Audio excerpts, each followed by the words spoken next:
शाम का वक्त था। कमरे में हल्की रोशनी थी। जायशा सोफे पर बैठी किताब पढ़ रही थी, लेकिन उसकी नज़रें बार बार खिड़की के पास खड़ी अपनी बहन रीमा पर टिक जाती। रीमा ने शाम की पार्टी के लिए एक नया ड्रेस पहना हुआ था। बाल खुले हुए थे और वो बार बार अपने गालों पर गिरते बालों को एक तरफ कर रही थी, आसपास से बेखबर, जैसे वो खुद में ही मगन हो। रीमा दीदी, मुझे तुमसे कुछ कहना है, जायशा ने किताब बंद करके धीरे से कहा। रीमा ने आईने में खुद को देखते हुए होठों पर लाल लिपस्टिक लगाई और पलट कर जायशा की ओर देखा। हाँ कहो। मुझे लगता है तुम्हें इस पार्टी में नहीं जाना चाहिए, जायशा ने नरमी से कहा, लेकिन आंखों में गंभीरता थी। पापा की इज्जत का मामला है, तुम्हें उनकी बात का ख्याल रखना चाहिए।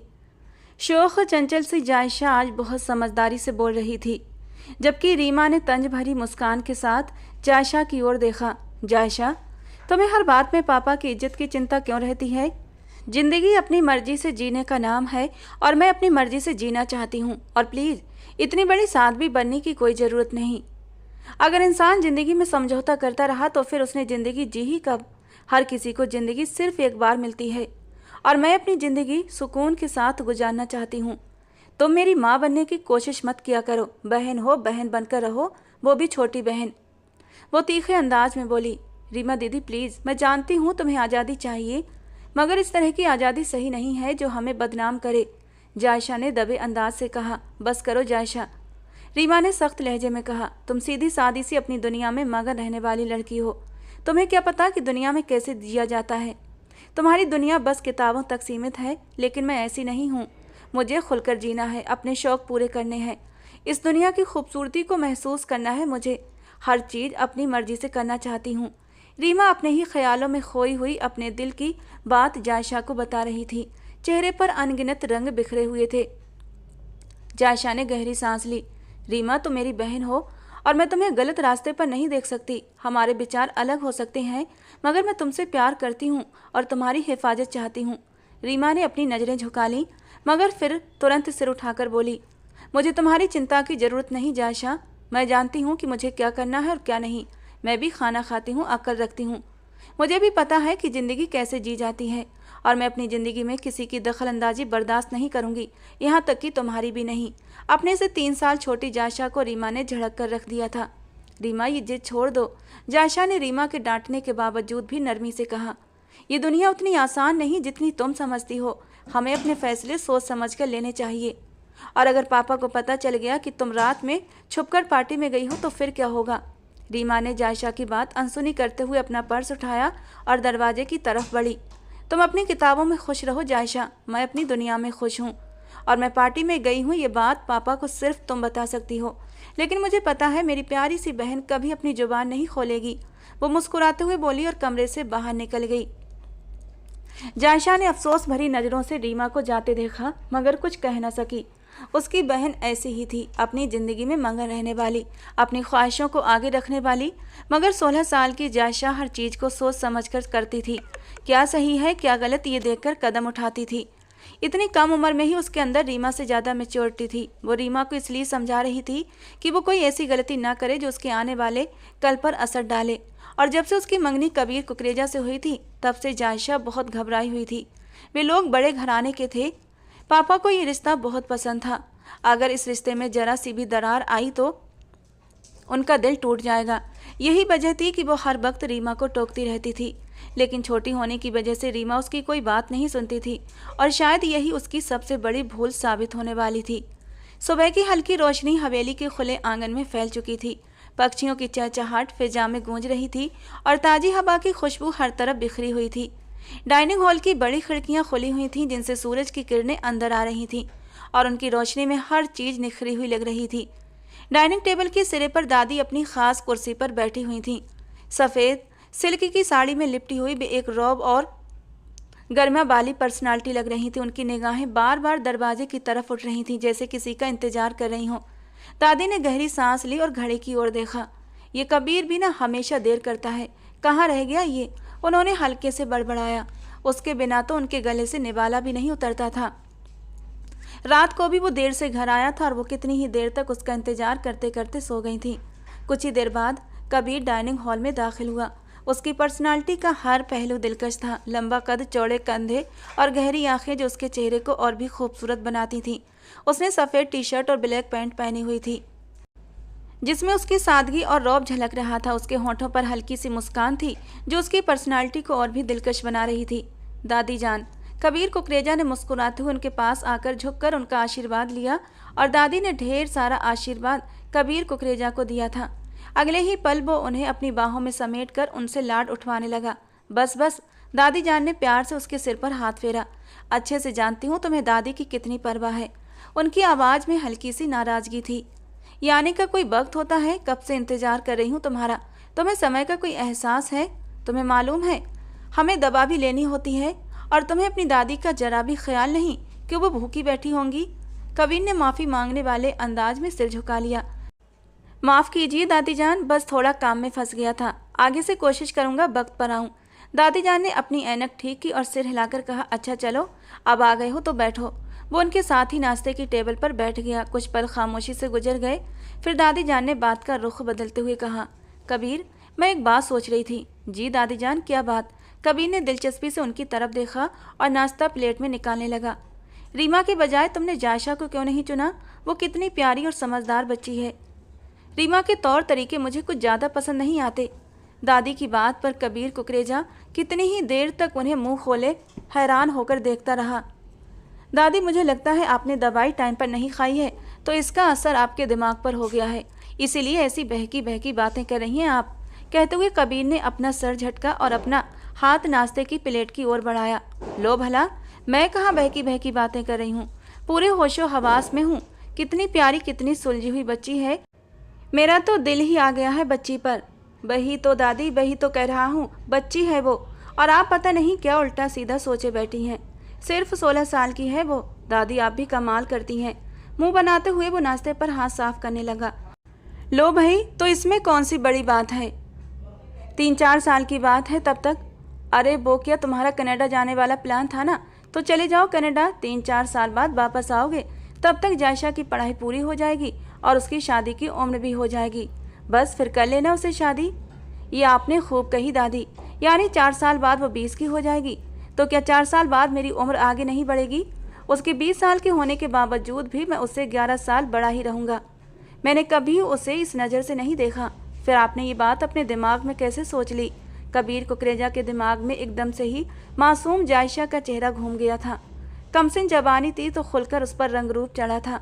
नर्म नाजुक वजूद, दूधिया सफ़ेद रंगत, बड़ी बड़ी गहरी झील सी आँखें, ऊंची पतली नाक, गुलाब की पंखड़ियों जैसे होंठ, सफ़ेद रंगत पर लाल टमाटर जैसे गाल। इस बात में कोई शक नहीं था, जायशा हुस्न की दौलत से माला माल थी। लेकिन रीमा भी कम नहीं थी। वो जायशा को इस नज़र से देख ही नहीं सकता था। वो उससे पूरे 11 साल छोटी थी, जबकि रीमा उससे 7 साल छोटी थी। उसने तो बस रीमा के ही सपने सजाए थे कि इन ख्यालों में गुम हो गए कबीर।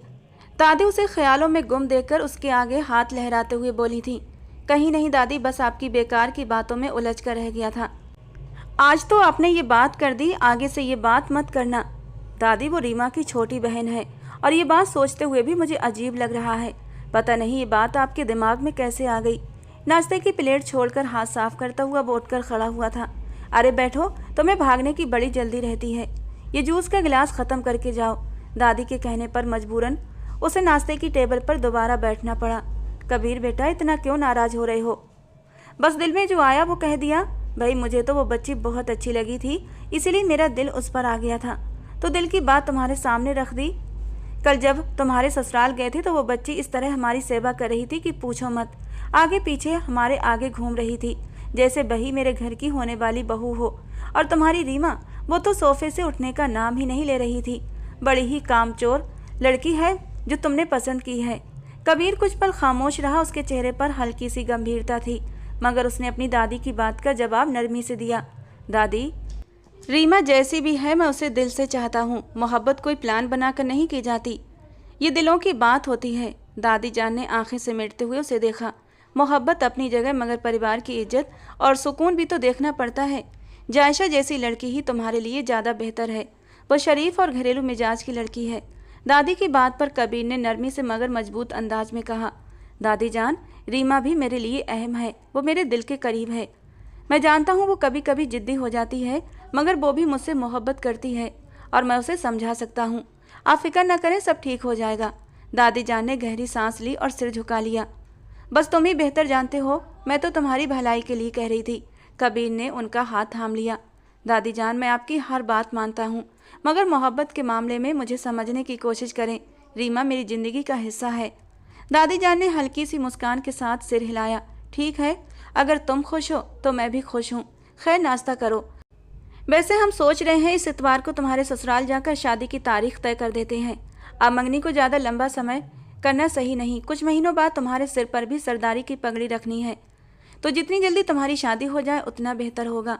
ये सुनकर कबीर का चेहरा खिल उठा। रीमा को सोचते हुए उसकी आंखों में एक अलग ही चमक थी, जो दादी जान की नज़रों से छिपी न रह सकी।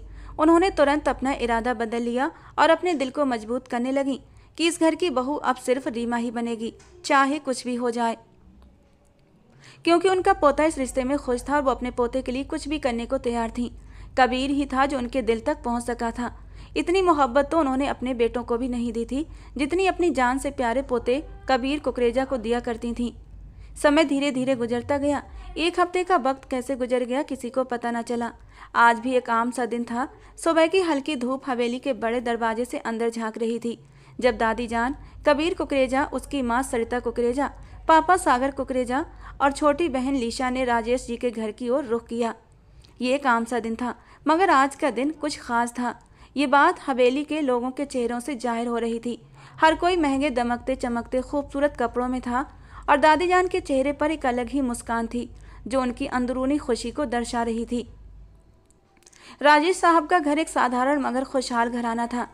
दरवाजे पर दस्तक हुई तो राजेश जी खुद बाहर आए थे। उन्होंने दरवाजे पर इतने तादाद में हवेली के लोगों को देखा तो थोड़ा हैरान हुए, मगर तुरंत मुस्कुराते हुए उनका स्वागत किया।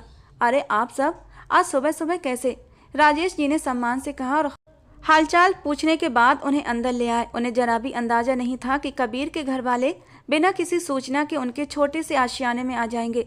बस कुछ जरूरी बात करने आए हैं राजेश, दादी जान ने नरमी से कहा। राजेश ने उन्हें अंदर आने का इशारा किया। आइए आइए, अंदर आइए। सबको ड्राइंग रूम में बिठाया गया, जहां राजेश जी की पत्नी गीता जी भी आकर सबसे मिली। चाय का इंतजाम किया गया और हालचाल पूछा गया। सब लोग बातों में बिजी थे, मगर दादी जान के चेहरे पर एक अलग ही खामोशी थी। कुछ पल बाद दादी जान ने चाय की चुस्की लेते हुए बात शुरू की। राजेश, हम आज एक खास मकसद से आए हैं, सोचा कि आज ही आपसे बात कर लें। राजेश जी और गीता जी ने चौंक कर एक दूसरे की ओर देखा। शायद उन लोगों के आने का मतलब वो लोग कुछ तो समझ चुके थे। जी जरूर बताइए, हम आप लोगों की क्या सेवा कर सकते हैं? दादी जान थोड़ा सा आगे झुकी और बोली, बात यह है कि कबीर और रीमा की मंगनी को काफ़ी समय हो चुका है, तो हम चाहते हैं कि अब उनकी शादी की तारीख रख दी जाए। बच्चे बड़े हो चुके हैं और हम ज़्यादा इंतजार नहीं करना चाहते। ये सुनकर राजेश और उनकी पत्नी थोड़े परेशान हो गए। राजेश जी ने नरमी से कहा, जी हम भी यही चाहते हैं, मगर आपको पता है कि हमारी तैयारियां अभी पूरी नहीं हुई हैं। हमें कुछ समय और चाहिए, और अचानक हम शादी की तारीख कैसे तय कर सकते हैं? हमारा भी छोटा मोटा परिवार है, हमें अपने कुछ बड़ों को बिठाकर बातचीत करनी होगी। वे बहुत ही नरम लहजे में बोले थे। गीता जी ने भी सिर हिलाते हुए कहा, जी अभी तो हमने इस बारे में कुछ सोचा भी नहीं है। अचानक इतना बड़ा फैसला लेना हमारे लिए थोड़ा मुश्किल होगा। दादी जान ने उनकी बात को धैर्यपूर्वक सुना और फिर नरमी से कहा, हम समझते हैं कि तैयारियों के लिए समय चाहिए, मगर बच्चों की खुशी सबसे ज़रूरी है। अगर हम अगले महीने की आखिरी सप्ताह में शादी की तारीख तय कर दें तो आपको भी तैयारी के लिए समय मिल जाएगा और हम भी सुकून में आ जाएंगे कि बच्चे अपनी नई जिंदगी की शुरुआत कर सकेंगे। राजेश जी और उनकी पत्नी एक पल के लिए खामोश हो गए। दोनों एक दूसरे की ओर देखने लगे, जैसे कि एक दूसरे की राय का अंदाजा लगा रहे हों। फिर राजेश जी ने सिर हिलाते हुए कहा, अगर आपका सबका यही फैसला है तो हमें भी मंजूर है। अगले महीने की आखिरी तारीख हमें ठीक लगती है। राजेश जी को कबीर बहुत पसंद था। उसका अंदाज, उसका कारोबार, उसकी पर्सनालिटी से वे बेहद प्रभावित थे। वे किसी भी हाल में इस रिश्ते को हाथ से जाने नहीं देना चाहते थे, इसीलिए उन्होंने हाँ कहने में ही अपनी भलाई समझी। गीता जी ने भी मुस्कुराकर कहा, जी हम पूरी कोशिश करेंगे कि सब कुछ सही समय पर पूरा हो जाए। दादी जी ने खुशी से उनके हाथ थाम लिए। बहुत बहुत धन्यवाद आप लोगों का, आपका सहयोग हमारे लिए बहुत अहम है। बाकी भगवान है ना, वो सब कुछ आसान करेगा। कबीर का सिर झुका हुआ था और उसके चेहरे पर एक खूबसूरत मुस्कान थी। ये ख्याल ही उसके मन को सुकून दे रहा था कि वो हसीना अब उसकी हो जाएगी। वो नज़रें चुराते हुए इधर उधर देख रहा था, लेकिन उसके दिल को सुकून देने वाली कहीं नज़र नहीं आ रही थी। अच्छा है, जितना तड़पा सकती हो तड़पा लो मुझे, एक बार शादी हो जाने दो, गिन गिन कर बदले लूँगा तुमसे, मेरी जान रीमा। वो मन ही मन रीमा से बात कर रहा था, मगर उसे इस बात का अंदाज़ा नहीं था कि कुदरत ने उसके लिए किसी और को ही चुना है, जिसके बारे में उसने कभी सोचा भी नहीं था। काफ़ी देर तक वहीं बैठे रहे और फिर घर लौट आए। इत्तफाक से जायशा और रीमा अपनी बुआ के घर गई हुई थीं। यही वजह थी कि आज भी उससे मुलाकात नहीं कर पाया। हालांकि रात को कबीर ने रीमा को कॉल किया था। रीमा की आवाज़ सुनते ही कबीर ने गहरा सांस लिया। आज कहाँ गई थी तुम? क्यों, तुम्हें बताकर जाना था? रीमा की ठंडी आवाज़ उसके कानों से टकराई, जबकि कबीर को तो उसका यह अंदाज भी बहुत अच्छा लगता था। यह हक भी मुझे बहुत जल्दी मिल जाएगा कि तुम्हें मेरी इजाज़त की ज़रूरत महसूस होगी। यानी आप मुझे कैद करेंगे? रीमा की बात पर वो खिलखिलाकर हंस पड़ा। बिल्कुल कैद करेंगे, अपनी मोहब्बत में, और उस कैद की कोई रिहाई नहीं होगी कबीर की जान। वो रोमांटिक हो रहा था, जबकि रीमा ठंडा गहरा सांस लेकर रह गई थी। अच्छा, तुमने बताया नहीं कहाँ गई थी? मैं बुआ के घर गई थी। आप बताकर नहीं आए ना, इसलिए मैं चली गई थी। बताकर आते तो शायद आपको घर पर ही मिल जाती। गलती तो हो गई। मैं तुम्हारा हैरान चेहरा देखना चाहता था, इसलिए बिना बताए आ गया। लेकिन खैर कोई बात नहीं, अब तो तुम मेरी ही होने वाली हो। सिर्फ 1 महीने की बात है, फिर तो तुम होगी, मैं होऊंगा और हमारी मोहब्बतें होंगी। अब सब्र नहीं होता रीमा, ये दिल तुम्हारे लिए हर वक्त बेकरार रहता है। वो धीरे धीरे रोमांटिक होने लगा था और रीमा की जान निकलने लगी थी। मम्मी बुला रही हैं, मैं बाद में बात करूंगी। ये कहकर उसने जल्दी से फ़ोन कट कर दिया और कबीर गहरा सांस लेकर रह गया। समय धीरे धीरे बीतता गया और बारात का दिन आ पहुंचा। राजेश जी के घर में हलचल अपने चरम पर थी। घर के आंगन में रंग बिरंगे पर्दे लगे हुए थे और रोशनी की झलक पूरे मोहल्ले में देखी जा सकती थी। राजेश जी बाहर के इंतजाम देख रहे थे, जबकि उनकी पत्नी अंदर मेहमानों की खातिरदारी कर रही थी। जायशा भी अपनी माँ के साथ काम में लगी हुई थी। कभी चाय के कप तो कभी मेहमानों के लिए खाने की प्लेटें। चारों ओर खुशियों का माहौल था। मर्द बारात के स्वागत की तैयारियों में बिजी थे। कुछ ही देर में बारात के आने की खबर गूंज उठी। दुल्हन के परिवार वालों के दिल खुशी से धड़कने लगे और हर कोई अपनी जगह पर खड़ा हो गया। बारात जैसे ही दरवाजे के करीब पहुंची, राजेश जी आगे बढ़कर दूल्हे और उसके परिवार का स्वागत करने लगे। कबीर कुकरेजा, जो आज दूल्हे की ड्रेस में था, अपनी सफ़ेद शानदार शेरवानी में बेहद खूबसूरत लग रहा था। उसके चेहरे पर हल्की मुस्कान थी, मगर उसकी नज़रें बार बार रीमा की तलाश में उठ रही थीं। वो बेसब्री से उस पल का इंतजार कर रहा था जब रीमा उसके सामने आएगी। बारात का स्वागत करने के बाद मेहमानों को अंदर बुलाया गया और सब आपस में बातचीत करने लगे। शादी की सारी तैयारियां पूरी थीं। कुछ ही देर में फेरों का मुहूर्त आने वाला था और हर कोई इस खुशी के लम्हे का इंतजार कर रहा था। दादी जान, जो हमेशा अपनी बात मनवाना जानती थी, अपनी कुर्सी पर बैठी हुई पूरे इंतजाम पर नज़र रख रही थी। और तभी पंडित जी की आवाज़ पर सब उठकर खड़े हुए, क्योंकि पंडित जी दूल्हा दुल्हन को मंडप में आने के लिए कह रहे थे। लेकिन जैसे ही रीमा को बुलाने के लिए लोग उनके कमरे की ओर गए, थोड़ी देर बाद वापस आ गए थे। ये रीमा की सहेलियां थीं, जो घबराते हुए राजेश जी और गीता जी से कह रही थीं कि रीमा दरवाज़ा नहीं खोल रही। सब लोग परेशानी की हालत में उस कमरे की ओर बढ़े थे। दरवाजे पर पहुंचकर उन्होंने हल्के हाथों से दरवाज़ा खटखटाया। रीमा बेटा, फेरों का वक्त हो गया है, बाहर आ जाओ। मगर अंदर से कोई जवाब नहीं आया। दोनों पति पत्नी ने परेशान होकर एक दूसरे की ओर देखा। राजेश जी ने दोबारा दरवाज़ा खटखटाया, मगर अब भी खामोशी थी। रीमा बेटा, दरवाज़ा खोलो, गीता जी ने नरमी से कहा, हालांकि चेहरे पर परेशानी के भाव थे। जब कोई जवाब नहीं आया तो जायशा भी चिंतित होकर वहां आ गई थी। मम्मी, क्या हुआ?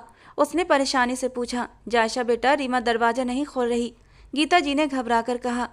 जायशा भी परेशान हुई थी और जोर जोर से दरवाज़ा खटखटाने लगी। दीदी, दरवाज़ा खोलो, आप सुन रही हैं ना? लेकिन अब भी दरवाज़ा नहीं खोला गया था। जो लोग वहाँ पर मौजूद थे वो आपस में सरगोशियाँ करने लगे थे, जबकि गीता जी, राजेश जी और जायशा के दिल परेशानी से घबराने लगे। कुछ देर और इंतजार करने के बाद राजेश जी ने मास्टर की से दरवाज़ा खोलने का फैसला किया। जैसे ही दरवाज़ा खुला, सब अंदर आए, मगर रीमा कहीं नहीं थी। कमरे में सिर्फ एक ख़त रखा था। राजेश जी उसे पढ़ने लगे। मम्मी, पापा, मैं ये शादी नहीं कर सकती। मैं अपनी छोटी बहन को दुख नहीं पहुंचा सकती, क्योंकि मुझे आज ही पता चला वो कबीर कुकरेजा को पसंद करती है। अगर जायशा को कबीर न मिला तो मेरी बहन टूटकर बिखर जाएगी। मैं उसकी आंखों में आंसू नहीं देख सकती। मैं जानती हूँ मेरा ये कदम आपकी इज्जत पर एक धब्बा लगा देगा, लोग बातें बनाएंगे, लेकिन लोगों की परवाह करते हुए मैं अपनी बहन को दुखों के हवाले नहीं कर सकती। वो कैसे पूरी ज़िंदगी मुझे और कबीर को एक साथ देख सकती है, जबकि वो खुद कबीर को दिल में बसाए बैठी हो। इसी वजह से मैं कुछ दिनों के लिए बहुत दूर जा रही हूँ, मुझे ढूंढने की ज़रूरत नहीं। रीमा। खत पढ़ते ही राजेश जी का दिल जोरों से धड़कने लगा। वे कुर्सी पर बैठते हुए अपना सिर पकड़ गए। गीता जी की आंखों में आंसू आ गए, जबकि जायशा हक्का बक्का खड़ी थी। उसे अपनी बहन की इस हरकत की कोई वजह समझ न आ रही थी। उसने कभी सोचा भी नहीं था, और न उसने कभी कबीर को चाहा था, और ना ही कभी दोनों बहनों के बीच ऐसी कोई बात हुई थी। वो तो कबीर के बारे में कभी ऐसा सोच भी नहीं सकती थी। उसने हमेशा कबीर को रीमा के हवाले से ही सोचा था। फिर ये खत क्यों लिखा गया? सब लोगों की नज़रें जायशा की ओर उठी थीं, और वो मासूम सब लोगों की नज़रों में एक मुजरिम सी बन गई थी और अपने आप में सिमटती जा रही थी। जबकि राजेश जी एक सदमे में चूर हो चुके थे। उन्हें कुछ समझ नहीं आ रहा था कि अचानक ये कैसी मुसीबत उनके सामने आ गई थी। बाहर मेहमानों की भीड़ थी। कबीर के साथ कई बड़े बड़े लोग आए थे। अगर आज शादी न होती तो कितनी बदनामी होती, इसका अंदाज़ा उन्हें बहुत अच्छे से था। और जिस बड़े परिवार से वे रिश्ता जोड़ने वाले थे, अगर कुछ भी गलत होता, कुकरेजा परिवार की बदनामी होती, तो इस बात में कोई शक नहीं था कि कबीर कुकरेजा के पापा सागर कुकरेजा उन्हें मिटाने में देर नहीं लगाते। ये बात राजेश जी अच्छी तरह जानते थे। कुछ लोग जो हॉल में बैठे लगातार ये तमाशा देख रहे थे, अब हैरान हो गए। कबीर जो पंडित जी के कहने पर मंडप में आकर बैठ चुका था, उसका दिल अजीब तरीके से धड़क रहा था। न जाने क्यों उसे खतरे की बू महसूस हो रही थी। वो चुपचाप उठकर अपने पापा के पास आया, पापा के कंधे पर हाथ रखा और इशारे से उन्हें अंदर चलने के लिए कहा। दादी जान भी उनके साथ ही कमरे की तरफ बढ़ी थीं, जबकि उनकी माँ और बहन बाकी के इंतजाम देख रही थीं। राजेश जी जो कुर्सी पर खत थामे अपना सिर पकड़े बैठे थे, उसी समय कबीर की आवाज़ सुनाई दी। रीमा कहाँ है और ये क्या है? उसने आगे बढ़ते ही उस खत को अपने हाथ में ले लिया, और जैसे ही उसकी नज़र खत की लिखाई पर गई थी, तो उसके पैरों तले से ज़मीन खिसक गई थी। जिस लड़की से उसने मोहब्बत की, जिसके ख्वाब उसने अपनी आंखों में सजाए, वो उसे ये कहकर छोड़कर चली गई थी कि उसकी छोटी बहन उसे पसंद करती है। ये बात उसके दिमाग पर हथौड़े की तरह पड़ रही थी। वो अविश्वास से खत पढ़ रहा था। बाहर बारात का शोर था। मेहमानों की नज़रें उन पर टिकी हुई थीं। गांव के कई सम्मानित लोग उनके साथ आए थे। अगर आज और इसी वक्त शादी न होती तो उनकी कितनी बदनामी होती। एक ही क्षण में पूरे दृश्य को अपनी आंखों में घूमता हुआ महसूस कर रहा था कि उसकी ज़िंदगी कैसे अभी और इसी समय बदल सकती थी। दादी जान ने उसके हाथ से खत छीन लिया, और जब उन्होंने उस खत को पढ़ा तो काफ़ी देर तक वो भी कबीर की तरह चुप रहीं। मगर वो एक समझदार और हालात को सुलझाने वाली औरत थी, इसीलिए उन्होंने तुरंत फैसला लेते हुए कहा, आप समय बर्बाद करने का कोई फ़ायदा नहीं राजेश जी। जो हो गया उसे बदला नहीं जा सकता, लेकिन हम अपने ख़ानदान की बदनामी भी नहीं होने देंगे, और इसीलिए हम आपकी छोटी बेटी जायशा से कबीर की शादी करने का इरादा रखते हैं। उनका लहजा अटल था। जितनी बेइज्जती आपकी बड़ी बेटी ने हमारी करवाई है, अब आपको समझौता हर हाल में करना होगा। सागर जी भी चुपचाप अपनी माँ की बातों से सहमत हो रहे थे, जबकि कबीर गुस्से से बाहर निकल गया और अपनी माँ के पास आ गया। उसकी रगें गुस्से से तन चुकी थीं और चेहरा लाल हो रहा था। उसने अपना सर हाथों में थाम लिया। उसे समझ नहीं आ रहा था रीमा ऐसा कैसे कर सकती है। राजेश जी जो पहले ही सदमे में थे, इतनी बड़ी बात सुनकर घबरा गए, मगर हालात को देखते हुए तुरंत राजी हो गए। जी, जैसा आप उचित समझे, क्योंकि वो जानते थे शादी से इनकार करने का मतलब था जिंदगी भर की जिल्लत। जायशा जो सब कुछ हैरानी से देख रही थी, बिल्कुल साकित खड़ी थी। उसे समझ नहीं आ रहा था ये सब उसके साथ क्यों हो रहा है। कबीर को वो एक अच्छे इंसान के रूप में देखती थी, मगर शादी के इस बंधन का ख्याल उसके लिए अस्वीकार्य था, वो भी इस उम्र में जब उसने शादी के बारे में बिल्कुल भी नहीं सोचा था। यहाँ तक कि उसे तो शायद शादी का मतलब भी अच्छे से पता नहीं था। उसकी आंखों में आंसुओं का सैलाब था और वो एक अजीब सी उलझन में घिर गई थी। शौक और चंचल जायशा बिल्कुल सहम चुकी थी। ये सब कुछ इतनी जल्दी हुआ कि उसे सोचने का मौका भी न मिला। उसने अपनी आंखों से कबीर का लाल होता चेहरा भी देखा और उसका पागलपन भी देखा था, जो पहले उसकी बहन के लिए हुआ करता था। दादी जान ने एक नज़र जायशा पर डाली और कमरे से बाहर चली गई।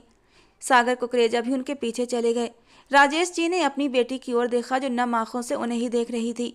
उन्होंने उसके सिर पर हाथ रखा और उसकी आंखों में झांकते हुए बोले, मैं जानता हूँ मेरी बेटी मुझसे बहुत प्यार करती है, और मेरा मान कभी नहीं तोड़ेगी। मुझे ये भी पता है ये खत झूठा है। इस पर लिखी किसी भी बात पर मैं यकीन कर ही नहीं सकता, क्योंकि मैं अपनी बेटी के चरित्र को बहुत अच्छे से जानता हूँ। मगर एक बाप होने के नाते मैं तुमसे एक विनती करता हूँ, आज अपने बाप की इज्जत की लाज रखने के लिए इस शादी से इनकार मत करना। 16 साल की मासूम जायशा जो अपने पापा को देख रही थी, ऐसा महसूस कर रही थी जैसे अब उसका सब कुछ खत्म हो चुका है। मगर अपने माँ बाप की इज्जत बचाने के लिए उसने अपनी जिंदगी की कुर्बानी दे दी। हाँ, वो जायशा थी, वो रीमा नहीं थी जो सिर्फ अपने बारे में सोचती। वो अपनों से प्यार करने वाली मासूम सी गुड़िया थी जिसने अपनी खुशियाँ अपने घर वालों के लिए उसी वक्त कुर्बान कर दी। शादी का मंजर बेहद खामोश और गहरे जज्बात से भरा हुआ था। मेहमानों की हल्की हल्की सरगोशियाँ और कमरे में छाई संजीदगी माहौल को और भी बोझिल बना रही थी। जायशा गुलाबी रंग की फ्रॉक पहने हुए थी, दूधिया रंगत के साथ एक पत्थर की तरह बेजान बैठी थी। उसके चेहरे पर मायूसी की गहरी परछाइयाँ थीं और उसकी आंखें, जिनमें कुछ देर पहले तक आंसुओं का समंदर था, अब खामोश हो चुकी थीं। खानदानी लाल दुपट्टा जो दादी जान ने खुद उसके सिर पर डाला था, उसके लिए जैसे एक संरक्षण की दीवार सा महसूस हो रहा था। मगर उसके दिल में एक तूफान उठ रहा था। कबीर के बराबर में बैठी जायशा के हाथ पांव कांप रहे थे। उसका दिल जोर जोर से धड़क रहा था, मगर होठों पर खामोशी की मुहर लगी हुई थी। पंडित जी जैसे जैसे शादी के मंत्र बोल रहे थे, जायशा का दिल डूब रहा था। उसने एक नज़र उठाकर कबीर कुकरेजा की ओर देखा, जो एकदम पत्थर बना उसके साथ बैठा हुआ था, जैसे तूफान से आने की पहले की खामोशी हो। जायशा को नहीं पता था आज से उसकी ज़िंदगी में कौन सा तूफान आने वाला था। जो बीज रीमा ने उसके लिए बोया था, उसका एक जहरीला पेड़ बनकर तैयार होने वाला था, जिसका जहर जायशा की रग रग में उतरने वाला था। कबीर इस वक्त सिर्फ और सिर्फ जायशा को कसूरवार मान रहा था। वो कब और कैसे उसकी मोहब्बत में गिरफ्तार हुई उसे समझ नहीं आ रहा था। उसने जल्दी से उसके ऊपर से अपनी नज़रें हटाई थीं। पंडित जी ने जब कहा कि जायशा की मांग में सिंदूर भरो, तो कबीर कुकरेजा, जो अब तक गहरी सोच में डूबा हुआ था, कुछ पल खामोश रहा। उसके चेहरे पर सख्ती और आंखों में छुपा हुआ दर्द साफ झलक रहा था। उसकी आंखों के सामने वे तमाम लम्हे घूम रहे थे जब उसने रीमा के साथ जिंदगी बिताने के ख्वाब देखे थे। लेकिन हालात ने सब कुछ बदल दिया। आज वो रीमा की बहन के साथ शादी कर रहा था। इस रात के लिए उसने कितने ख्वाब सजाए थे, दिल में कितनी उमंगें थीं। रीमा उसकी जिंदगी का हिस्सा बनेगी, लेकिन सब कुछ बर्बाद हो गया था। कबीर ने चुपचाप चुटकी में सिंदूर लेते हुए उसकी मांग में भर दिया था, और फिर उसके गले में मंगलसूत्र पहनाते हुए उसने जिन निगाहों से जायशा को देखा था, वो कांप कर रह गई थी। कबीर कुकरेजा की आंखों में एक अजीब सा भाव था, दर्द और गुस्से का मिला जुला एहसास। वहां मौजूद लोगों ने एक दूसरे की तरफ देखा और फिर आशीर्वाद देने के लिए आगे बढ़ने लगे। लेकिन जायशा और कबीर के दिलों में एक अजीब सी बेचैनी थी। वे इस नए रिश्ते की हकीकत को समझने की कोशिश कर रहे थे। ये शादी, जो अचानक और बिना सोचे समझे हुई थी, दोनों के लिए एक नए सफर की शुरुआत थी, जिसका अंजाम किसी को नहीं पता था। जायशा की हालत को देखते हुए उसे उसके कमरे में पहुंचा दिया गया था, और शादी तो वो जिस हुलिये में घूम रही थी उसी में हो गई थी। लेकिन विदाई के लिए उसे दुल्हन भी बनाना था, जबकि जायशा दिल ही दिल में दुआ कर रही थी कि आज विदाई ना हो। लेकिन दादी जान ने कहा, हम जिस काम के लिए आए थे उसे पूरा करके ही जाएंगे। हम दुल्हन लेने आए थे और दुल्हन लेकर ही जाएंगे। यही वजह थी कि जायशा के रोने के बावजूद उसके पापा कुछ नहीं कर पाए और उसे विदा कर दिया गया। हवेली की दहलीज पर कदम रखते ही जायशा के आंसू रुकने का नाम नहीं ले रहे थे। उसके दिल में बेशुमार सवाल और दर्द की शिद्दतें थीं कि वो खुद को संभालने से परे थी। वो बेहद डरी हुई थी। जो लड़की हमेशा अपनी बहन की खुशियों के लिए सोचती थी, आज खुद उसकी जगह पर थी।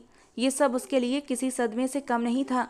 हवेली के अंदर मौजूद हर किसी की नज़रें जायशा पर थीं, लेकिन सब खामोश थे, जैसे उन सबके दिलों पर भी कोई भारी बोझ रखा हो। कबीर के सब्र का पैमाना छलक चुका था। जैसे ही हवेली के अंदर कदम रखा, उसके अंदर जमा गुस्सा एक तूफान की तरह फट पड़ा। मुझे ये शादी किसी भी सूरत में स्वीकार नहीं है। उसकी आवाज़ इतनी बुलंद थी कि पूरे हॉल में गूंज गई।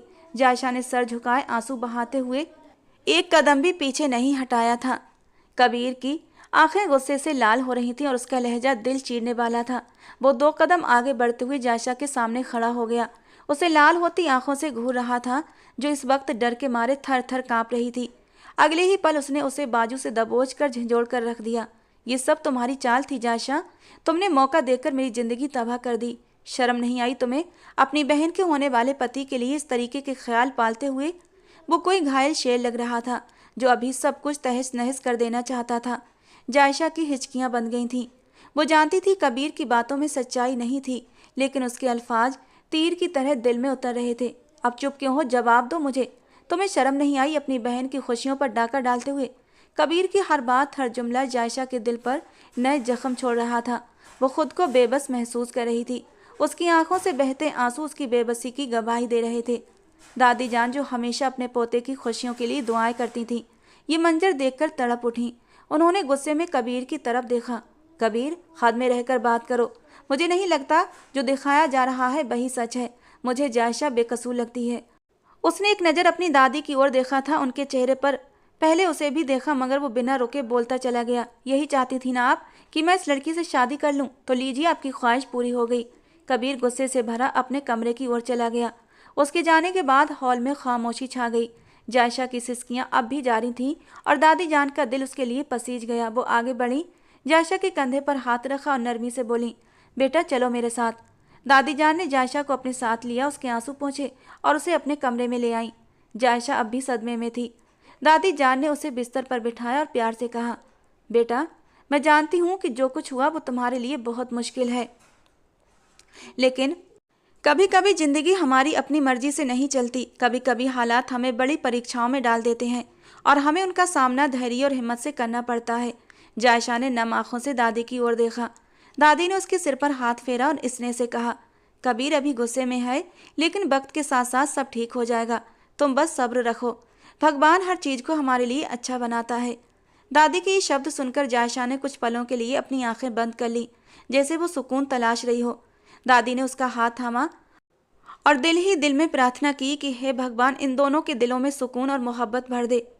रात का अंधेरा हवेली के आंगन में छा चुका था, लेकिन अंदर का माहौल कबीर के दिल में उबलते गुस्से से भरा हुआ था। जायशा, जिसे दादी ने बड़ी मोहब्बत से समझाया था कि ये अब तुम्हारी नई जिंदगी है, तो कांपते कदमों से कबीर के कमरे में दाखिल हुई। शादी के लाल जोड़े में सजी वो बहुत मासूम और नाजुक लग रही थी। उसकी दूधिया रंगत उस रंग में और भी निखर रही थी, लेकिन उसके दिल में खौफ का तूफान उमड़ रहा था। कबीर बालकनी में खड़ा था जब उसे किसी के कदमों की आहट सुनाई दी। वो पलटा और जैसे ही उसकी नज़र जायशा पर पड़ी, उसका खून खौल उठा। उसके चेहरे पर गुस्सा साफ झलक रहा था। वो तेजी से उसे बाजू से कसकर पकड़कर गरजते हुए बोला, किसकी इजाज़त से तुम मेरे कमरे में आई हो? जायशा की सांसें बेकाबू हो गईं। वो डरते हुए बोली, मुझे दादी छोड़कर गई हैं। उसकी आवाज़ कांप रही थी, आंखों में डर साफ झलक रहा था। कबीर के कठोर रवैये ने उसे और भी डरा दिया था। कबीर ने उसके दोनों बाजू अपने हाथों में कसकर पकड़ लिए और गुस्से में उसे अपनी करीब खींच लिया। उसकी आंखों में जलती चिंगारियां दिख रही थीं। तुम्हारी वजह से तुम्हारी बहन ने मुझसे शादी से इनकार कर दिया। वो कहती है कि तुम मुझसे मोहब्बत करती हो और वो तुम्हें दुखी नहीं देखना चाहती, जबकि मैं सिर्फ और सिर्फ उससे मोहब्बत करता हूँ। Damn it! कबीर की आवाज़ कमरे में गूंज उठी और जायशा डर के मारे पीछे हटने लगी। अपनी उम्र और अपना साइज देखा है, जो चली थी शादीशुदा रिश्ते को निभाने। अरे तुम्हारे अंदर तो इतनी जान भी नहीं कि तुम मुझे कुछ मिनट के लिए भी सह सको, और तुम मुझे पूरी जिंदगी सहने के लिए चली आई। उसकी आंखों से निकलती गुस्से की चिंगारियां जायशा को झुलसा रही थीं, जबकि पहली बार जायशा को अपने सामने खड़े लंबे चौड़े मजबूत इंसान से कुछ ज़्यादा ही डर महसूस हुआ था। मोहब्बत करती हो ना मुझसे? तो ठीक है, अब मुझे और मेरे जुनून को सहने के लिए तैयार हो जाओ। आज मैं तुम्हें बताऊंगा कि मोहब्बत में टूटा हुआ इंसान किस हद तक जा सकता है। ये कहते हुए उसने जायशा को खुद के करीब खींचा था, जबकि उसका पूरा शरीर कांप रहा था। प्लीज कबीर, मेरी बात सुने। जो कुछ रीमा दीदी ने खत में लिखा है वो सच। चुप, एकदम चुप, एक शब्द भी मत बोलना, गंभीर आवाज में कहते हुए कबीर ने उसके होंठों पर उंगली रख दी थी। क्या सच है क्या झूठ, अब इसमें कोई फर्क नहीं पड़ता, क्योंकि अब तो तुम मेरी पत्नी बन ही चुकी हो। लेकिन अब तुम्हें इस बात की सजा मिलेगी। और सजा का नाम सुनते ही जायशा के रोंगटे खड़े हुए थे। प्लीज कबीर, उसके होंठ कांप कर रह गए थे। बड़ी बड़ी आंखों से आंसू बहकर गालों पर आने लगे थे। अब इतना क्यों डर रही हो? मुझसे मोहब्बत करती हो ना? शादी के सपने सजाए थे मेरे साथ, और जब शादी की पहली रात आई तो ये डर कैसा? शादी के बाद ये सब कुछ तो तुम्हें झेलना ही था। ये कहकर वो धीरे धीरे उसकी गर्दन की तरफ अपने होंठ ले जाने लगा, जबकि जायशा ने कसकर अपनी आंखें बंद कर ली थीं। आंखों से आंसू टूट टूट कर गिर रहे थे। और कबीर, जो उसे तकलीफ देना चाहता था, उसे सजा देना चाहता था, वो इससे आगे कुछ कर ही न सका। जिसने कभी जायशा के बारे में इस अंदाज में सोचा ही न था। कैसे वो उसके साथ रिश्ता बना सकता था? दिल में एक तेज तूफान उठा था। जायशा अभी इतनी बड़ी नहीं थी कि शादीशुदा रिश्ते की गहराइयों को समझ सके। उसने एक गहरी सांस लेते हुए जैसे खुद के अंदर उठते तूफान को कंट्रोल करने की कोशिश की थी और अगले ही पल उसने उसे बेड पर धक्का दिया था। जायशा का नाजुक बदन बिस्तर पर जाकर गिरा और वो सन्न रह गई। उसकी आंखों से आंसू बह रहे थे और दिल सदमे से भरा हुआ था। उसे यकीन नहीं हो रहा था कि उसके साथ इतना बुरा हो रहा है, जबकि वो बेगुनाह थी।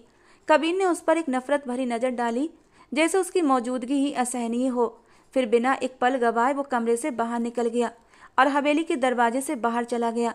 हवेली की दीवारें उसके गुस्से की गवाह बन चुकी थीं। जायशा बिस्तर पर बैठी जारो कतार रो रही थी। उसका दिल टुकड़े टुकड़े हो चुका था। वो जिस हालत में थी उसमें उसका कोई कसूर नहीं था, लेकिन फिर भी वो खुद को बेबस महसूस कर रही थी। उसके आंसू थमने का नाम नहीं ले रहे थे और वो अपने घुटनों में सिर छुपाकर रोती रही। दिल ही दिल में वो रीमा से शिकवा करने लगी। मेरा क्या कसूर था जो आपने मुझे सबके सामने इस तरह जलील कर दिया। समय जैसे ठहर गया था।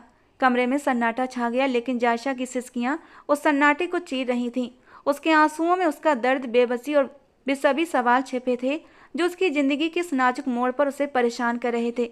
वो काफ़ी देर तक रोती रही और फिर बिना कपड़े बदले ही जमीन पर बैठे बैठे कब नींद की आगोश में चली गई उसे पता ही न चला। लेकिन इस मासूम को ये नहीं मालूम था कि उसके साथ आगे क्या होने वाला था। अगली सुबह का सूरज उसके लिए कितना बड़ा तूफान लेकर आने वाला था और उसके जीवन के कितने साल बर्बाद होने वाले थे, वो इन सब से अनजान थी। अगली सुबह जैसे ही सूरज निकला, हवेली के आंगन में सुकून की जगह एक तूफानी माहौल था। रात में जब सब सो रहे थे, कबीर अपने अंदर उठते तूफान को लेकर चुपचाप पहली फ्लाइट से कनाडा के लिए रवाना हो चुका था। ये खबर हवेली में जंगल की तरह फैल चुकी थी और जैसे हर किसी के दिल पर कयामत टूट पड़ी। कबीर जिस हवेली का इकलौता वारिस था, उसकी गैर मौजूदगी ने सबको हिलाकर रख दिया था।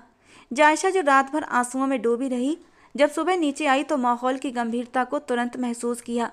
दादी जान जो हमेशा हर मुश्किल में ढाल बनकर खड़ी रहती थीं, इस वक्त सिर पकड़े बैठी थीं।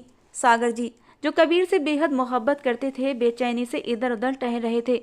उसका कनाडा जाकर अपनी फोटोग्राफी के शौक को पूरा करने का जुनून था, लेकिन सागर जी ने उसे इस जुनून से रोका हुआ था, क्योंकि वो अपने इकलौते बेटे को इतनी दूर 4 साल के लिए भेजना नहीं चाहते थे। और उस समय वो भी अपने पापा की बात मान गया था, लेकिन अब जो भी उसके साथ हुआ था वो इसे स्वीकार नहीं कर पाया और सब कुछ छोड़कर कनाडा निकल गया था। उनके चेहरे पर गहरी मायूसी थी। कबीर की माँ भी आंखों में आंसू लिए बेजान सी बैठी हुई थी। उनकी बेटी लीशा भी एक कोने में बैठी जारो कतार रो रही थी। जैसे ही जायशा ने लिविंग रूम में कदम रखा, सबकी नजरें उस पर टिक गईं। कबीर की माँ ने गुस्से से उसकी ओर देखा और बोल पड़ी, ये सब तुम्हारी वजह से हुआ है। अगर तुम ना होती तो मेरा बेटा आज हमारे साथ होता। तुमने सब बर्बाद कर दिया। उनके लहजे में गुस्सा और दर्द दोनों थे। चाहे तुम्हारी बहन कितनी भी बुरी क्यों ना हो, लेकिन वो मेरे बेटे के दिल पर राज करती थी। तुमने आकर सब तबाह कर दिया लड़की। उनके तीखे शब्द जायशा के दिल में तीर की तरह लगे थे। उसकी आंखों से आंसू बहने लगे, लेकिन वो चुपचाप सब कुछ सह गई थी। वो सिर्फ 16 साल की मासूम लड़की थी जो हालात की आंधियों में फंस गई थी, लेकिन कोई उसकी बेगुनाही को समझने को तैयार नहीं था। उसी समय दादी जान ने कड़े शब्दों में बहू को टोकते हुए कहा, खबरदार, जो किसी ने भी जायशा को कुछ भी कहा वो बिल्कुल बेगुनाह है और मैं नहीं चाहती कोई उस पर उंगली उठाए। दादी की आवाज़ में ऐसी सख्ती थी कि पूरे कमरे में सन्नाटा छा गया। सबने हैरानी से दादी की ओर देखा। जो दादी कबीर पर जान छिड़कती थीं, आज वही अपने पोते की हरकत पर खामोश थीं। उनके शब्दों ने सबको हैरान कर दिया, लेकिन उनके चेहरे पर भी दर्द और गम के गहरे निशान थे। जो पहले से ही अपने दिल पर दर्द का भारी बोझ लिए खड़ी थी, दादी की बात सुनकर जैसे बुरी तरह टूट गई। वो एक नाजुक सी गुड़िया थी जिसने किसी का कुछ भी नहीं बिगाड़ा था, लेकिन फिर भी सभी उसे ही दोषी ठहरा रहे थे। उसने अपने आंसू पोंछने की कोशिश की और चुपचाप अपने उसी कमरे में लौट आई जहां उसने रात गुजारी थी। दादी जान ने एक बार सबको फिर समझाते हुए कहा, ये वक्त भी गुजर जाएगा, हमें सब्र से काम लेना होगा। कबीर ने जो किया वो उसकी अपनी मर्जी थी, इसमें जायशा का कोई कसूर नहीं। उनके लहजे में भरोसा था।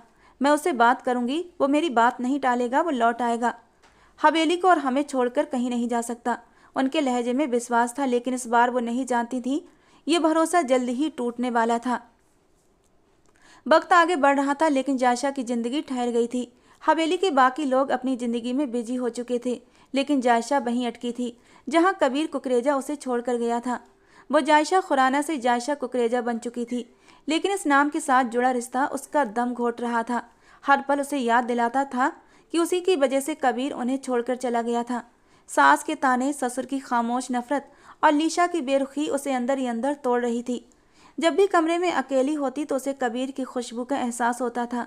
वो खुशबू जो जाते हुए वो उसके वजूद पर छोड़कर गया था। नफरत सही सही, लेकिन उसने जायशा को अपनी बाहों में भरा था। अपने वजूद की खुशबू जायशा के वजूद में उतारी थी और पता नहीं क्यों जाने अनजाने वो उस खुशबू को महसूस करती थी। दिल इस खुशबू को दोबारा से महसूस करने के लिए मचलने लगता था। जो रिश्ता झूठ की बुनियाद पर बना था वो झूठ अब सच साबित होने लगा था। वो धीरे धीरे उस इंसान के प्यार में डूबने लगी थी जो उसे बेइंतहा नफरत करता था। दिल ज़्यादा उदास होता तो भगवान के कदमों में जाकर बैठ जाती और उनसे रो रो कर प्रार्थना करती, कबीर के लिए भी तो कभी अपनी बहन रीमा के लिए भी। न जाने क्यों वो उसे छोड़कर गई थी और अब किस हाल में थी वो कुछ नहीं जानती थी। 3 साल का लंबा अरसा जैसे पलक झपकते गुजर गया, मगर जायशा के दिल पर बीते लम्हों का बोझ हर गुजरते दिन के साथ बढ़ता गया। उसके लिए हर दिन एक नए इम्तिहान की तरह होता था। वो हवेली में तन्हाई और इल्जामों के साए में जीती रही, जहाँ सिर्फ दादी जान का साया ही उसके लिए एक पनाहगाह था। इन 3 सालों में जायशा ने हर तरह से अपनी ज़िंदगी को संवारने की कोशिश की, मगर दिल के जख्म भरते नहीं थे। कबीर कुछ महीनों तक नाराज रहा था, लेकिन फिर फ़ोन पर बात करने लगा था। वो घर में सबसे बात करता सिवाय जायशा के। बात करना तो दूर, वो कभी भूले से भी उसकी खैरियत नहीं पूछता था।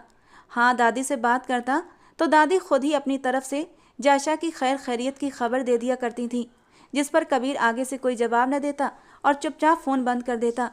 एक दिन सुबह 4 बजे के करीब जायशा ने अपने दिल में एक अजीब सी बेचैनी महसूस की। न जाने किस एहसास के तहत वो दादी के कमरे की तरफ चल दी। कमरे में दाखिल होते ही उसकी नज़र दादी जान पर पड़ी, जो बिस्तर पर निढाल पड़ी थीं। चेहरा पीला पड़ चुका था और सांसें बेतरतीब हो रही थीं। जायशा का दिल दहल गया। वो तुरंत उनके पास गई और प्यार से उनकी पीठ सहलाते हुए बोली, दादी जान, आपको क्या हो रहा है? उसकी आवाज़ में घबराहट साफ झलक रही थी। दादी ने मुश्किल से अपनी आंखें खोलकर जायशा की तरफ देखा और हल्की सी मुस्कान देने की कोशिश की, मगर कुछ बोल न सकी। जायशा ने उनकी हालत देखकर तुरंत सागर जी के कमरे की ओर दौड़ लगाई। दरवाज़ा खटखटाते हुए वो घबराई हुई आवाज़ में बोली, पापा जी जल्दी आइए, दादी की तबीयत बहुत ख़राब हो रही है। सागर जी ने जैसे ही दरवाज़ा खोला और जायशा की बात सुनी, वो फ़ौरन दादी जान के कमरे की ओर भागे। अस्पताल पहुंचते ही डॉक्टरों ने दादी का इलाज शुरू कर दिया था। जायशा दिल थामे अस्पताल के कॉरिडोर में बैठ गई। उसकी आंखों से आंसू बह रहे थे और दिल में खौफ और उम्मीद की जंग चल रही थी। कुछ देर बाद डॉक्टर बाहर आए और सागर जी से बोले, इनकी हालत बहुत नाजुक है। वो बेहोशी में बार बार कबीर कुकरेजा का नाम ले रही हैं। अगर मुमकिन हो तो उन्हें जल्दी बुलाइए, शायद उनकी मौजूदगी में इनकी तबीयत कुछ सुधर सके। सागर जी ने तुरंत सिर हिलाया और तेजी से बाहर निकल गए। जायशा जो अस्पताल की बेंच पर बैठी दादी जान के लिए दुआ मांग रही थी, अंदर ही अंदर डर रही थी। वो जानती थी अगर दादी को कुछ हो गया तो हवेली में उसका कोई सहारा नहीं रहेगा। उसकी ज़िंदगी एक बार फिर तन्हाई के अंधेरों में डूब जाएगी। हे भगवान, दादी जान को सेहत दे दे, मैं उनके बिना कुछ भी नहीं हूँ। जायशा ने रोते हुए दुआ मांगी। उसे दादी की अहमियत का एहसास शिद्दत से हो रहा था। वही तो एक थी जिन्होंने इन 3 सालों में उसे संभाले रखा था। अगर वो ना होती तो हवेली में जायशा का टिकना नामुमकिन था। समय धीरे धीरे गुजर रहा था। अगली सुबह कबीर हिंदुस्तान लैंड कर चुका था। सागर की पहली कॉल मिलते ही उन्होंने फ़ौरन फ़्लाइट बुक कर ली थी। वो कितना ही इनकार कर लेता, मगर दादी जान की हालत के बारे में सुनकर उसकी आत्मा तक काँप गई थी। हॉस्पिटल के कॉरिडोर में बैठी जायशा दादी के लिए दुआ मांग रही थी। अचानक कबीर की आवाज़ सुनकर उसने सिर उठाया। सामने ही वो अपनी माँ को गले लगाकर अपनी दादी के बारे में पूछ रहा था, मगर जैसे ही उसकी नज़र पीछे खड़ी जायशा पर पड़ी, वो कितनी ही देर तक उसे देखता रहा था, जैसे उसकी बेचैन निगाहों को सुकून मिला था। न जाने क्यों जायशा को उसकी निगाहों से बेचैनी महसूस हुई थी। दिल जोरों से धड़क उठा था, जबकि कबीर को अब होश कहाँ था। उसने ये 3 साल कैसे गुजारे थे ये वही जानता था। उस रात वो जायशा को छोड़कर चला तो गया था, लेकिन उसके एहसास को अपने साथ ले गया था। उसकी खुशबुओं को अपने दिल में बसा ले गया था। वो एक पल जब उसने जायशा को खुद के करीब किया था, उसके चेहरे की मासूमियत, उसके नर्म नाजुक कांपते होठों की फरियाद, उसके वजूद की नरमी, कबीर का दिल कहीं डूब गया था उनमें। और फिर शायद भगवान को साक्षी मानकर जोड़े गए इस रिश्ते का भी कुछ एहसास था, जो उसके दिल में जायशा के लिए कुछ कुछ होने लगा था। वो उस वक्त गुस्से और जल्दबाजी में कनाडा चला गया था, लेकिन वहां जाकर उसे पता चला वो उस मासूम कमसिन लड़की की मोहब्बत में गिरफ्तार हो चुका था। ये एहसास, ये जज्बात उसने कभी रीमा के लिए भी महसूस न किए थे। बाद में उसे अपने सूत्रों के हवाले से पता भी चल गया था कि रीमा अपने बॉयफ्रेंड के साथ फरार हो गई थी और नाम उसने जायसा पर लगा दिया था। जायसा बेकसूर थी, ये उसे कनाडा जाने के 6 महीने बाद ही पता चल चुका था। लेकिन वो जानबूझकर हिंदुस्तान नहीं आया था, क्योंकि वो जानता था जायशा मासूम है, कम उम्र है, और अगर वो उसके करीब चला गया तो उसकी मासूमियत ख़त्म हो जाएगी। वो खुद पर कंट्रोल नहीं कर पाएगा और वो उसकी मासूमियत छीनना नहीं चाहता था, इसलिए जानबूझकर कनाडा में रहता रहा। हवेली फ़ोन किया करता था, कोई उसे जायशा के बारे में नहीं बताता था, लेकिन दादी उसे उसकी खैर खबर जरूर देती थी और उसके दिल को सुकून मिल जाता था। उसने कभी जानबूझकर उससे बात नहीं की थी, उसे उम्मीद नहीं देना चाहता था, क्योंकि वो 4 साल बाद आकर खुद ही सामने से जायशा को बताना चाहता था कि वो उससे कितनी मोहब्बत कर बैठा है, और तब उसके चेहरे के फैलते रंगों को देखना चाहता था। उससे अपने बुरे रवैये की माफ़ी भी मांगना चाहता था। और आज अचानक 3 साल बाद उसे अपने सामने देखकर जैसे दिल को बेहिसाब सुकून मिला था। इन 3 सालों में जायशा सिर से पांव तक बदल चुकी थी। उसकी खूबसूरती होश उड़ा देने वाली थी। वो बस उसे देखता ही रह गया था। फिर फौरन अपनी दादी से मिलने चला गया। दादी ने उसे देखते ही पहली बात यही कही थी, मुझ में अब और सहने की हिम्मत नहीं बची कबीर, जितना हौसला करना था मैं कर चुकी। अब तुम्हें इस बच्ची को अपनाना होगा जो बेगुनाह है। जबकि कबीर मन ही मन बड़बड़ा कर रह गया था, मैं तो खुद उसे अपनाने के लिए बेकरार हो रहा हूँ दादी। मगर वो ये नहीं जानता था कि जायशा के दिल में क्या चल रहा था। वक्त धीरे धीरे गुजरता चला गया। उसकी मौजूदगी से दादी की तबीयत काफ़ी बेहतर हो गई थी और 3 दिन बाद वो घर लौट आई। आज कबीर का इरादा जायशा से मिलकर अपने बुरे व्यवहार की माफ़ी मांगना, उसे अपनी मोहब्बत का इजहार करना और अपने रिश्ते की नई शुरुआत करने का था। मगर इससे पहले ही जायशा दादी के कमरे में दाखिल हुई। उसके हाथ में एक लिफाफा था। कमरे में उस वक्त सभी लोग मौजूद थे। जब जायशा ने वो लिफाफा कबीर की तरफ बढ़ाया, फिर बेहद संजीदगी से बोली, ये तलाक के कागजात हैं, मुझे अब आपसे तलाक चाहिए। ये शब्द नहीं थे, बल्कि पिघला हुआ शीशा थे जो कबीर के कानों में उंडेल दिए गए थे। जायशा कुछ और कहती इससे पहले ही कबीर ने बिना कुछ समझने का मौका दिए एक जोरदार थप्पड़ उसके गाल पर जड़ दिया और उन कागजों को टुकड़े टुकड़े करके फेंक दिया। वो उसका बाजू कसकर पकड़ते हुए बोला, तुम 3 साल पहले भी एक बेवकूफ़ लड़की थी और आज भी हो, जो अपने हक में नहीं बोल सकती। जायशा फूट फूट कर रोने लगी और फिर वो हुआ जिसकी किसी को उम्मीद नहीं थी। कबीर कुकरेजा ने सबके सामने जायशा से माफ़ी मांगी कि उसने उसके 3 साल बर्बाद कर दिए। जायशा का इरादा इस रिश्ते को आगे बढ़ाने का नहीं था, क्योंकि इन 3 सालों में उसने बहुत तकलीफ सही थी। मगर इस दिल का क्या करती जो कबीर के नाम पर धड़कने लगा था। और जब दादी ने उसका हाथ पकड़कर इशारे से हाँ कहने के लिए कहा तो वह इनकार न कर पाई, क्योंकि दादी ही थी जिन्होंने इन 3 सालों में उसे सहारा दिया था। वो उन्हें ना कह सकती थी। वो चुपचाप सर झुकाकर रह गई। सब लोग एक एक करके कमरे से निकल गए, जबकि दादी के इशारे करने पर कबीर ने उसका हाथ पकड़ा और अपने कमरे में ले आया और अब सामने बैठा उसे प्यार भरी नज़रों से निहार रहा था। आप तो मुझसे नफरत करते हैं ना? फिर जब मैं आपसे तलाक ले रही थी तो क्यों मुझे मारा? वो आंसू पोंछते हुए बहुत ही मासूमियत से पूछ रही थी। इसलिए कि तुम मुझे छोड़ने की बात कर रही थी, जिसने तुम्हें 3 सालों में एक पल के लिए भी भुलाया नहीं था। जबकि जायशा चौंक कर उसे देखने लगी। सच कह रहा हूँ, मोहब्बत हो गई है तुमसे, लेकिन बस तुम्हें बता नहीं पाया। सोचा था सामने से आकर इजहार करूँगा और ऐसा इजहार करूँगा तुम्हारे चेहरे पर फैलने वाले शर्म के रंग अपने होंठों से चुरा लूँगा। और देखो आज वो पल आ गए हैं। ये कहते कहते उसने जायशा को खुद के करीब खींचा था, जबकि वो तो शर्म के मारे दोहरी हो गई थी। शर्माने से काम नहीं चलेगा मेरी जान, बराबर का साथ देना पड़ेगा मेरे इन खूबसूरत पलों को और भी खूबसूरत बनाने के लिए, क्योंकि बहुत तड़पा हूँ तुम्हारे बिना।